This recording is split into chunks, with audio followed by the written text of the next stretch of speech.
എന്തുകൊണ്ടാ എന്നെ വിളിച്ചോണ്ട് പോന്നേ? എല്ലാം പറയാം, വിശദമായി പറയാം. ജോലിയുണ്ട്, എന്താ കാര്യം എന്ന് പറഞ്ഞേ? എന്താന്ന് പറഞ്ഞേ? എന്ത്? നിന്റെ തോക്കിന്റെ മുന്നിൽ നിന്നാ ഞാൻ പറയുന്നത്. കരിങ്കണ്ടത്തി ചാണ്ടിക്കുഞ്ഞാണ് നിന്റെ തന്തയെങ്കിൽ വെക്കടാ വെടി. എവിടെയോ കണ്ട നല്ല പരിചയം തോന്നുന്നല്ലേ? അതെ, എനിക്കും ഇദ്ദേഹത്തെ കണ്ടപ്പോൾ അങ്ങനെയാ തോന്നിയത്.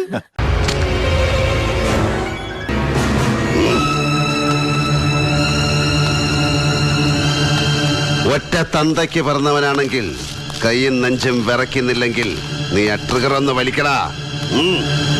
ഫസ്റ്റ് സ്റ്റെപ്പ് അതെന്റെ മാസ്റ്റർ പീസ് ആണ്. അതിൽ കൈവെക്കാൻ ആരെയും അനുവദിക്കില്ല. സെക്കൻഡ് സ്റ്റെപ്പ് ഉപദ്യാതിന്റെ പുസ്തകം. നീ ചെയ്തതിനൊക്കെ ഞാൻ നിന്നോട് പകരം ചെയ്യും. നിന്റെ പ്രവൃത്തികൾ നിന്റെ തലമേൽ തന്നെ മടങ്ങി വരും. നിന്റെ ഹൃദയത്തിന്റെ അഹന്ത നിന്നെ ചതിച്ചിരിക്കുന്നു. നീ കഴുകനെ പോലെ ഉയർന്നു പറഞ്ഞാലും നക്ഷത്രങ്ങൾക്കിടയിൽ കൂടുകൂട്ടിയാലും അവിടെ നിന്നെല്ലാം ഞാൻ നിന്നെ താഴെ ഇറക്കും. ഈ ഡയലോഗ് നീ കഴുകനെ പോലെ ഉയർന്നു പറഞ്ഞാലും നക്ഷത്രങ്ങൾക്കിടയിൽ കൂടുകൂട്ടിയാലും ഞാൻ നിന്നെ താഴെ ഇറക്കും. ഉപാധിയുടെ പുസ്തകം 1-ാം അധ്യായം 4-ാം വാക്യം. അടിച്ചു മാറ്റിയില്ലേ കള്ളൻ. ഓ നമുക്ക് കിട്ടുന്ന വെച്ചല്ലേ. എല്ലാവർക്കും സന്തോഷമായല്ലോ? എനിക്ക് സന്തോഷമായി. എല്ലാവർക്കും പിരിഞ്ഞു പോവാം.